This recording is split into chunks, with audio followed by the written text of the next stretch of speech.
સાચી વાત હા લ્યો કરો જેવા કર્મ કરો ને એ કરવું પડે પછી ભોગવવું પડે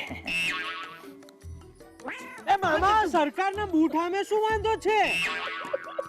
પીવડાવી દીધો મને પીવડાવી દીધો બે આમે બે ગમે તાણે આવી જાય છે મારી સામે શું છે સરકારને બૂઠામે શું વાંધો છે? બૂટ હા આમાં લખ્યું છે ને જે બૂટ લે એની સામે કાર્યવાહી થશે. બૂટ લે કોના બૂટ લે મને શું ખબર, તમને ખબર, તમે ભણેલા છો. હું તો 8મામાં ગુજરાતીમાં ફેલ થયો. એમ પણ આમાં એવું કાં લખ્યું છે બતાવો મને આ રહ્યું આ લખ્યું ને બૂટ લે કર. એને બુટલેગર નહીં બુટલેગર કહેવાય. આ તો મતલબ તો એ જ થયો ને બૂટ લે એની સામે વાંધો. બુટલેગર કહેવાય એને. જે દારૂ વેચતા હોય ને એને અંગ્રેજીમાં બુટલેગર કહેવાય. એ મામા લોચો પડી ગયો. લે શેનો લોચો પડ્યો? એટલે હવે ગુજરાતમાં દારૂ નહીં મળે? એવું તને કોણે કીધું? આ તમારા છાપામાં જ લખ્યું છે કે સરકાર બૂટલેકરની પાછળ પડશે. આ છાપું કેટલા દી જૂનું છે એ ખબર છે તને? 4-5 દીનું તો ખરું હો મામા. હા કેમ કે તમે ઉધારી રાખી ને તો ઓલાએ છાપું આપવાનું જ બંધ કરી દીધું. મામા ઉધારી ચૂકવી દેતા હો તો કેટલી ઉધારી છે તમારા ઉપર? છાપાવાળાની ઉધારી, ચા વાળાની ઉધારી, મામા વાળાની ઉધારી. ક્યારે ચૂકવશો બધી ઉધારી? ચૂપ રે.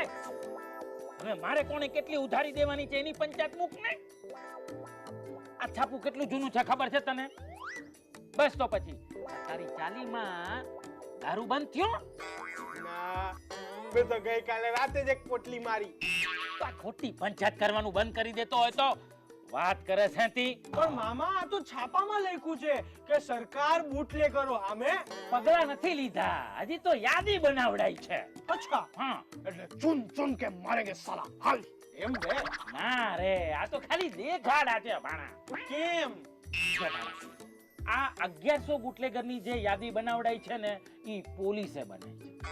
તો હું એમ પૂછું છું કે અત્યાર લગણ એ લોકોને ખબર નહોતી કે ગુજરાતની અંદર આટલા બધા બુટલેગરો છે? એ બધી ખબર હોય મામા, બધી ખબર હોય. પણ હવે તો શું ઓલું નવેસરથી હાજરી પત્રક બનાવવાનું હશે ને? હાજરી પત્રક? આજ તો એય ફલાણો ગાંગ્યો આજે કેટલી બોટલ વેચી, પોટલી કેટલી ને બોટલ કેટલી, દેશી કેટલો ને વિદેશી કેટલો, બધો હિસાબ મને અત્યારે ને અત્યારે જોઈએ. એમ જો વાહ ભાણા વાહ, તને તો નશાબંધી ખાતામાં નોકરી મળી જવી જોઈએ. એ જ તો વાત છે મામા, ટેલેન્ટની ક્યાં કદર જ છે. એટલે જ તો દિવસે ને દિવસે બેરોજગારી વધતી જ જાય છે.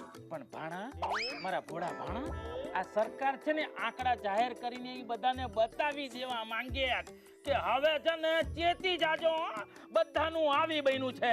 દાદાનું બુલડોઝર હમદી જગ્યા ઉપર ફરી વળશે.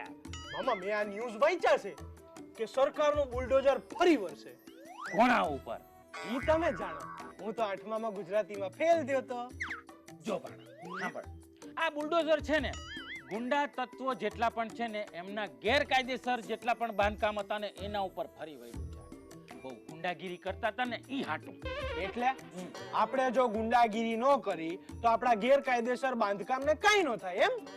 એટલે એમ કે જો આપણું કાયદેસરનું બાંધકામ હોય તો આપણને ગુંડાગીરી કરવાની છૂટ. ભાણા તું છે ને મજાકમાં બહુ ઊંચી વાત કરી જાય છે હો. હે આમાં મેં શું ઊંચી વાત કરી? હા પણ ભાણા, આ મોટી જે બિલ્ડિંગો હોય છે ને એના ઉપર ગેરકાયદેસર 2 માળ આરામથી ચણાઈ જતા હોય છે, બરાબર? પણ જો તમે ગુંડાગીરી કરી તો નાના માનાની ચાલી હોય ને એના મકાન તૂટી જાય છે.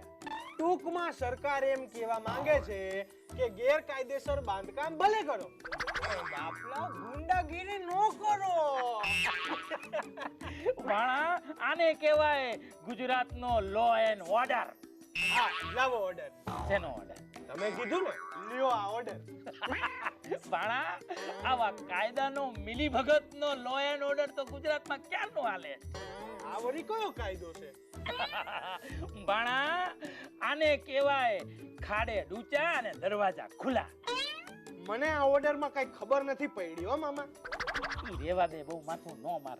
તું જઈને ખાલી જા કયા. મામા હા ચા વાળો એક ઓર્ડર ની રાહ જોવે છે હો. કયા ઓર્ડરની? કહું હા કહું હા 15 લાખ મળવાના છે ઈ ઓર્ડર ની.